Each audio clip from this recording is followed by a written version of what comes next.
Matteo Frana, CEO of F2.net. We develop beautiful web applications using React.js and Node.js for the backend. And now we'll talk briefly about Next.js and GraphQL. They've been around for some time, so I think that now is really the time to start experimenting with these two technologies. Let's start with Next.js. Next.js is a framework to build universal web applications with server-side rendering using React.js. This is a slide from my talk I gave in April at Universal JS Day. The talk was in Italian, and so is the slide. And it represents our experience with server-side rendering for a big e-commerce application built from scratch. On the x-axis you can find the time, the experience if you want, and on the y-axis you have the number of courses per unit of time. You see that there are highs and lows, and there are many things you have to be aware of when you do server-side rendering. Starting from the routing, you have to do routing both client-side and on the server. You have to do data fetching client-side, but also server-side. And on the server, you have to be sure that all the data fetching is done and ready before sending the page back to the client. The management of Redux state, both on the server and the client, etc. All of these things is done by Next and is done well. So the adoption graph for Next.js is something like this. You install, play, develop, deploy. And you see that everything is on the negative side of the y-axis. No courses at all with Next.js so far. What's inside Next.js? We said that you have easy server-side rendering, but you get a bunch of other cool features with Next.js. You have a file system-based routing system. You get code splitting, so every page has its own JS bundle. So the first load of the application is very fast because it needs to load just the first page JS bundle, and then you load just the code that you need. You have a data fetching method to do data fetching both on the client and the server. You have a way to populate the head, so to put the title, the meta tag, etc. on the head for search engine optimization. You have a library to do CSS in JS already packed in Next.js. Hot module reloading and other features which we don't have time to see today. Let's start from routing.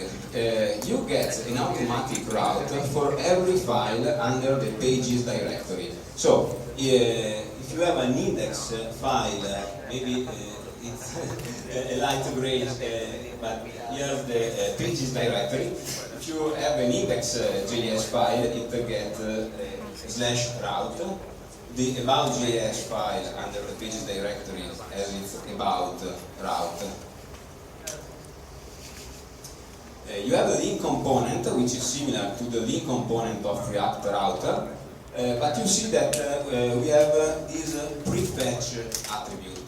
There is where the magic happens. We said that we have code splitting.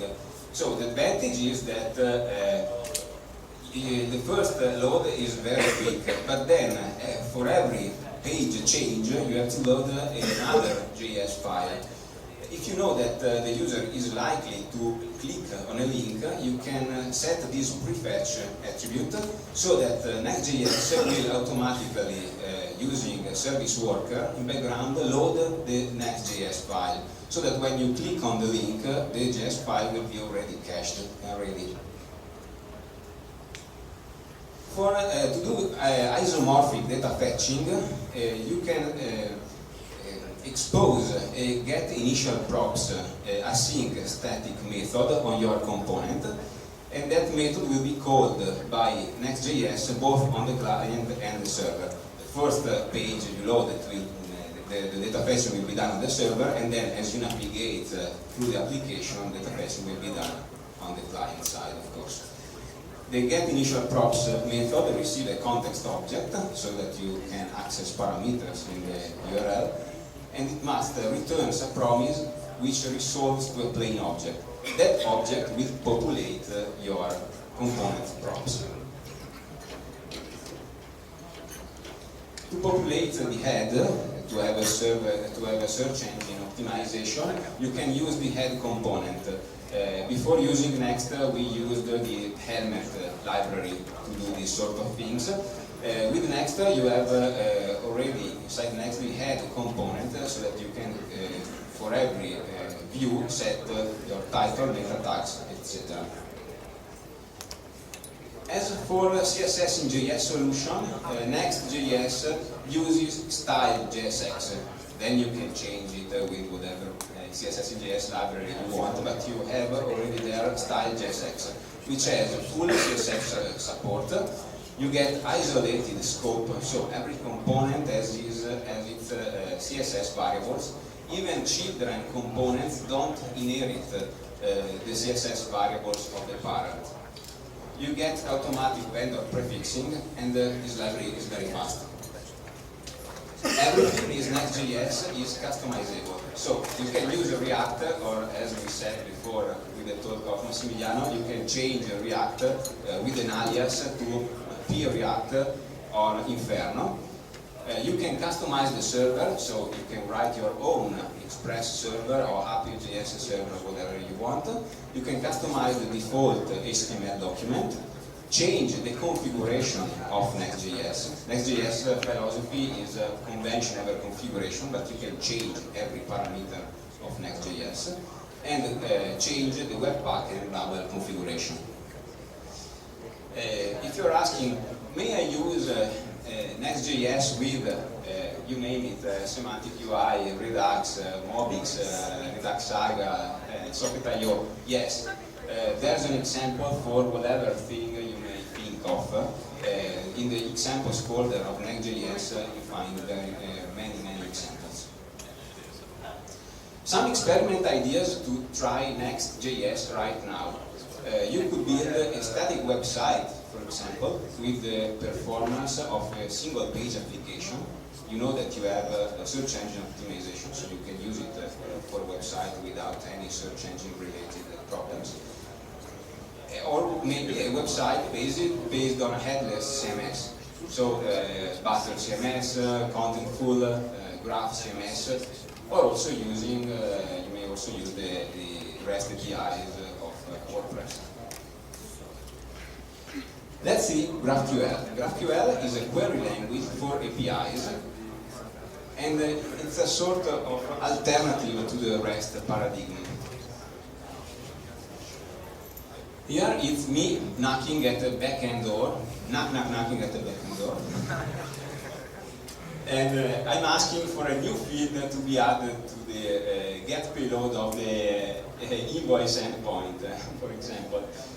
What's the main advantage of GraphQL? Less knuckles consumption. I have to knock much less with GraphQL. Why? Because with GraphQL, it's the client that asks for the fields it needs. Here you see a simple GraphQL query where the client asks for the number of the invoice, the customer name, and for every row the product code. If I need a new field, I just add the date, and I have just the fields that I need. All and only the fields that I need. This brings you decoupling, more decoupling between the front end and the back end, and more optimization. Because if you go on knocking and knocking and knocking at the back end door, they end up filling every possible field in your HTTP payload, and that's bad. How can you use GraphQL with React? We use the great library React Apollo. you see that we have a post list component, and here we decorate it with an higher order component. So we apply a GraphQL higher order component. The first parameter is our GraphQL query. So we configure our higher order component applying the query, and then we apply this to our post list component. The result is a component with data. On the resulting component that we export, we will have data on our props. So, in particular, we have posts, we have loading, error, and everything else that we need. So, we apply an higher order component and we find the data on our props. If this reminds you of Redux, it's right, because React Apollo under the hood uses Redux. It manages its own branch of Redux for you, and it does a bunch of other things. It manages pagination, data caching, query optimization, subscription. You can send a query in bunches, so it's really a great library. Is it possible to use Next.js and Apollo together? No, I'm sorry. Just kidding, of course. I said that there is an example for everything you may think of, and of course there's an example Next.js and Apollo. Please go and see that example. So, with Next.js and Apollo together, I think that you have a really great stack. You have what I think that is a really great framework for rendering, which is Next.js, and the best-in-class framework for data fetching, which is Apollo. So we are now starting building all our new applications using this stack, and I invite you to explore these two technologies. Now's the time. Thank you.